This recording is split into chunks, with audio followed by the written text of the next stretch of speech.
So today is super exciting. I finally have figured out a potential diversion load for my micro hydro system.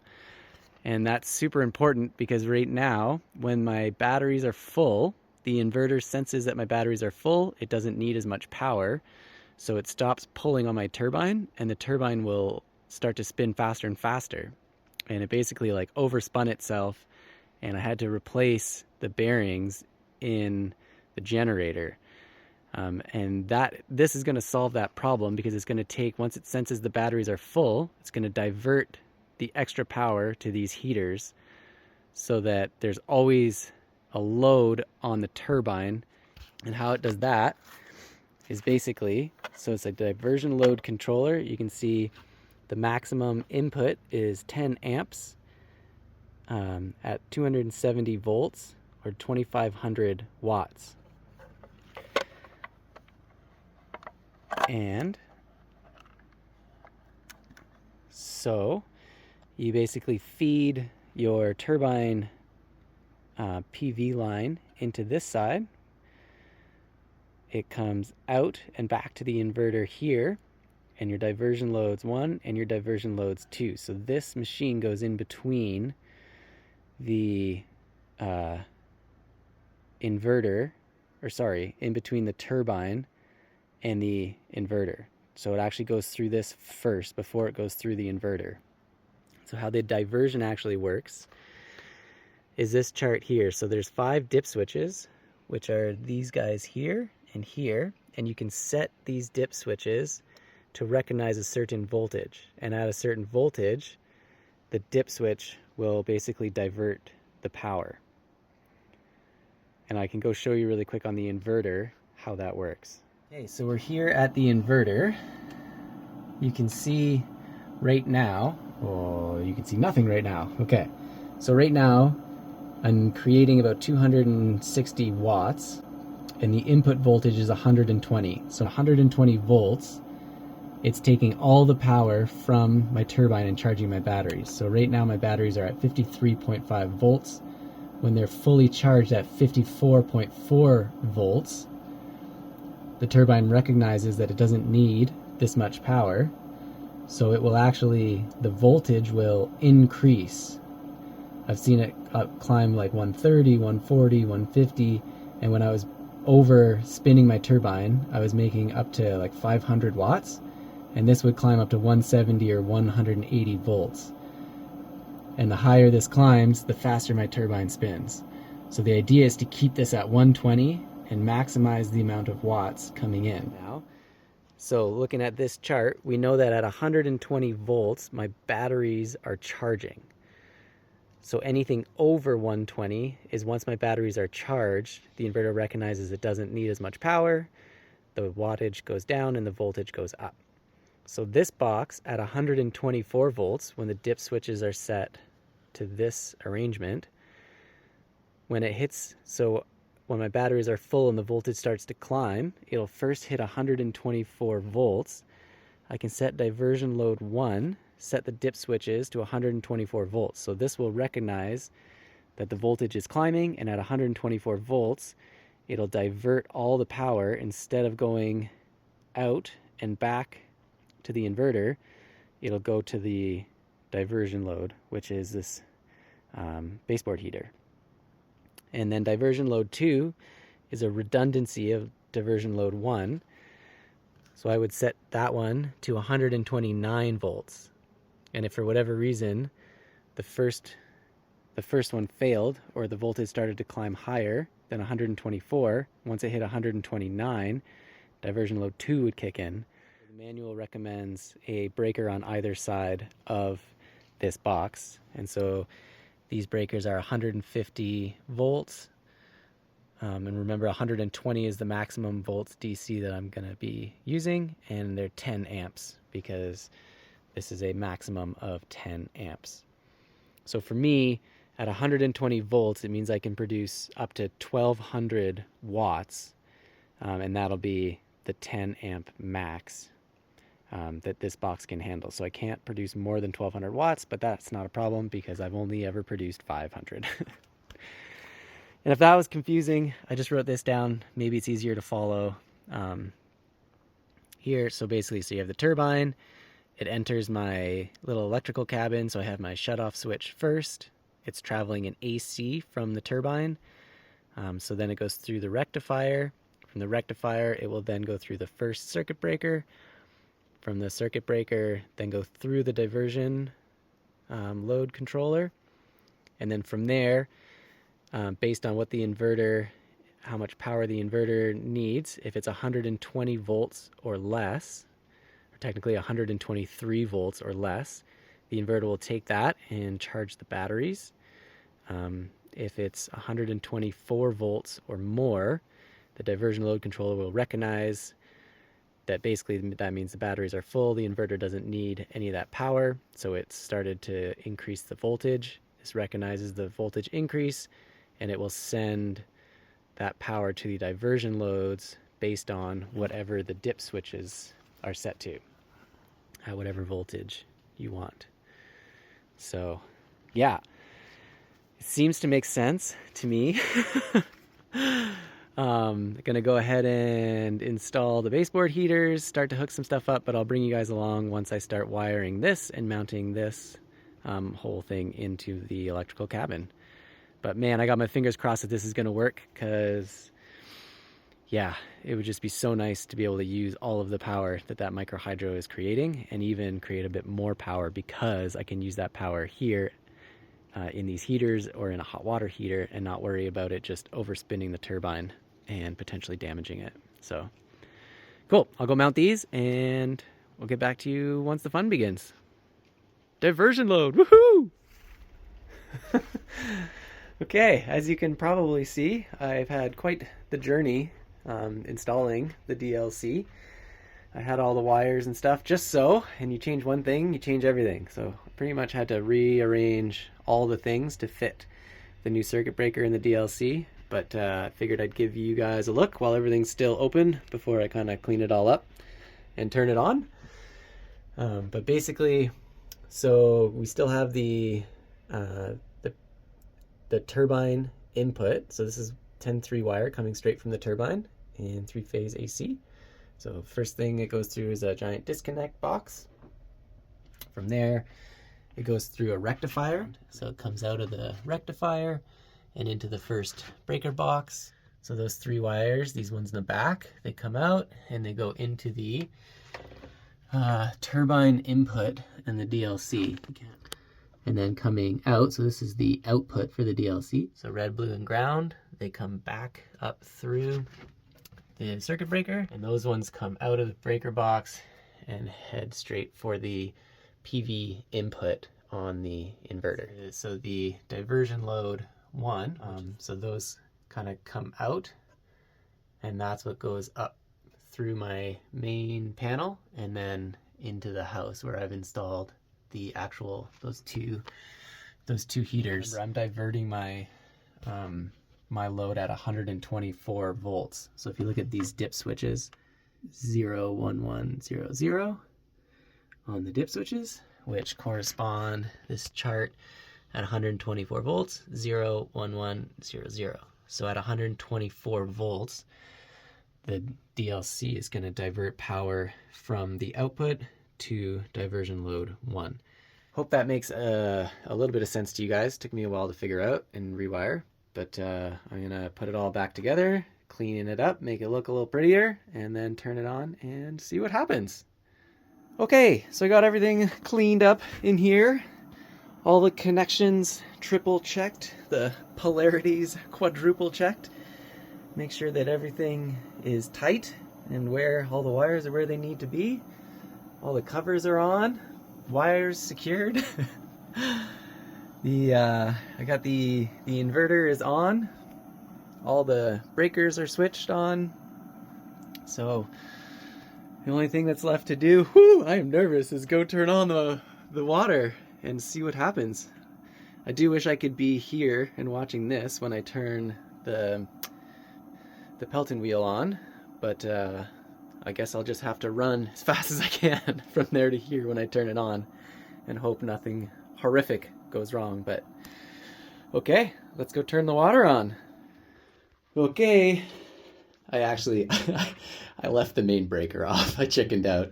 I really want to be there when the power comes into the all of that stuff I just installed. So I'm gonna turn the water on, probably not even full blast, so I don't super overspin it.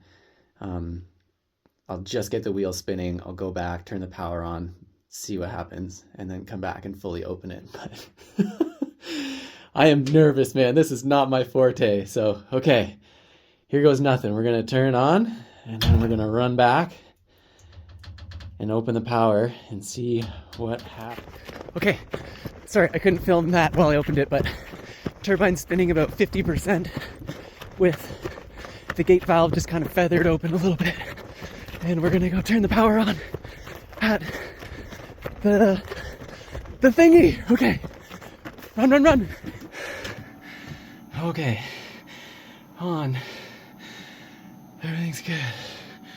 Everything's good. Okay, should we see what happens?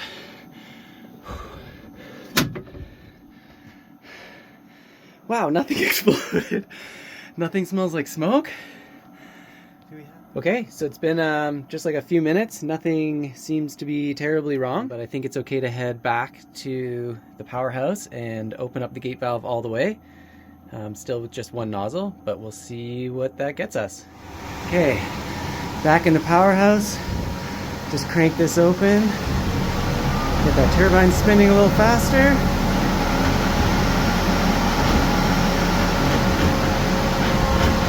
There, you can hear that the inverter kind of pull on it as soon as it started to spin faster.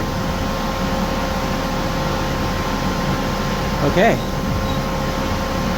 let's go see what happened back at the cabinet.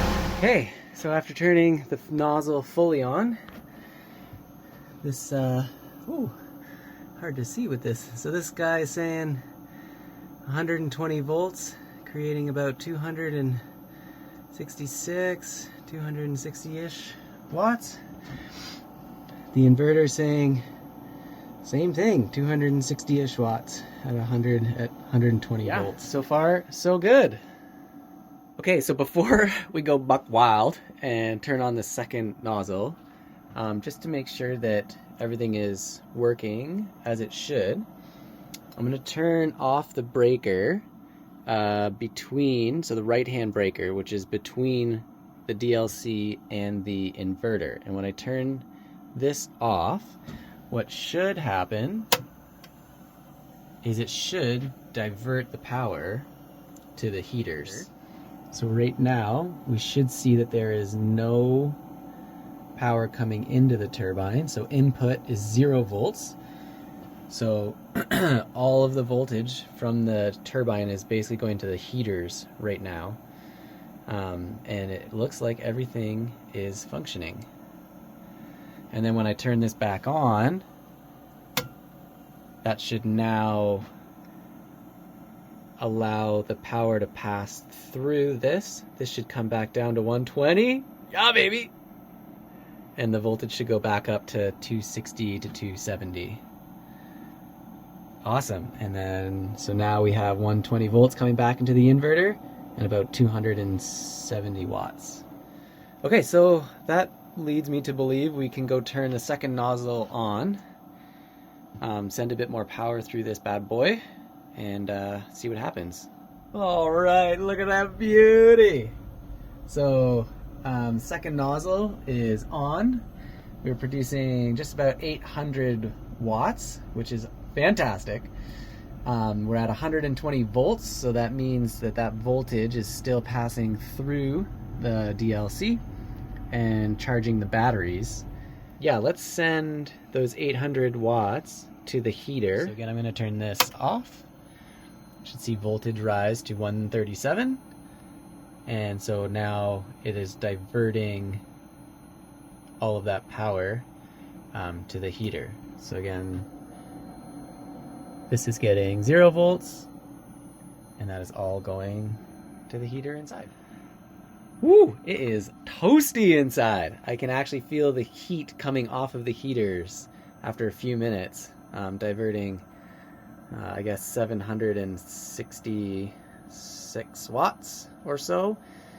But I would like this number to come down, so it's at 137.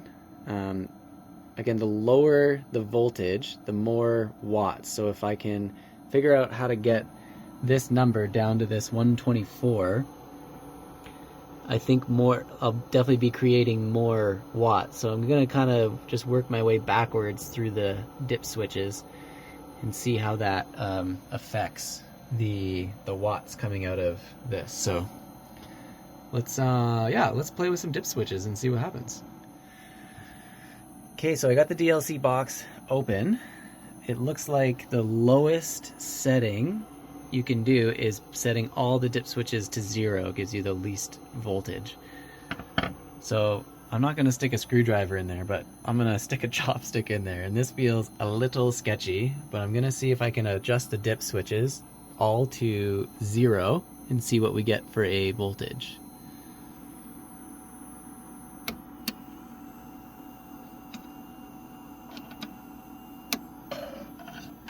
Okay, so all dip switches are at 0. We are getting a voltage of 109. And we are getting 805 watts. Okay, so dip switch 1 and 2 are on. And we're at 122 volts.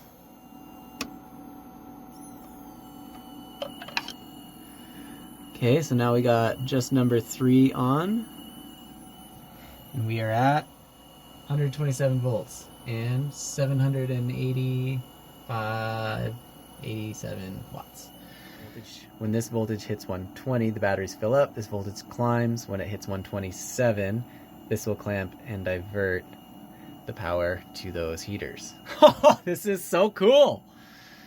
I'm just gonna flip this back to the inverter. We're gonna keep charging those batteries. I'm gonna pull up a chair, start drinking a couple of beers, and just wait for those batteries to fully charge so that I can see this whole thing in action, where it just naturally the voltage starts to climb once the batteries are full.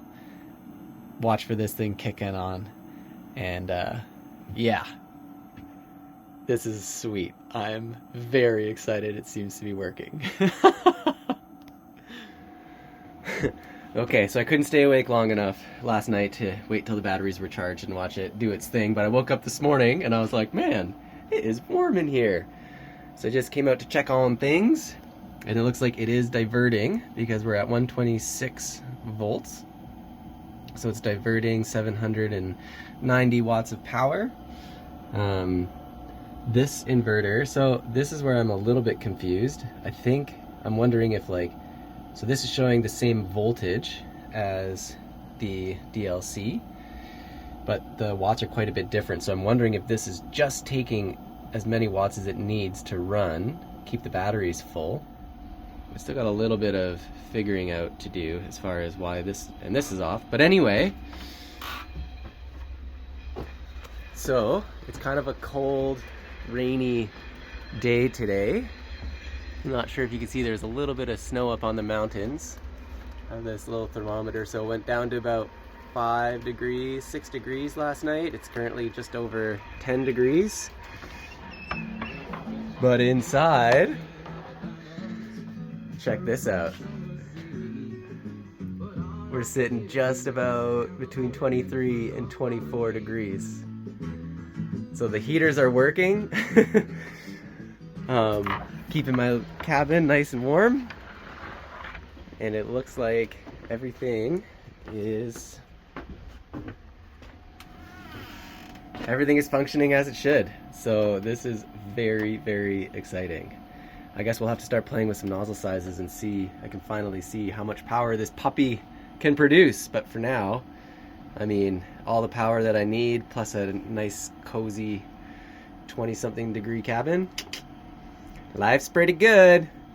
So anyway, I'll update if necessary, but for now, that's it for the diversion load. Works really well. I'm super, super stoked with it. Being able to harvest all the power that your investment can make is quite an excellent feeling. And one day I will have a hot water heater as well. Maybe I'll take you guys along with that install, but endless hot water, nice comfy cabin, and all the power I need. Pretty good feeling. I'm a happy guy. So anyway, thanks for watching. Appreciate it. Have a great day.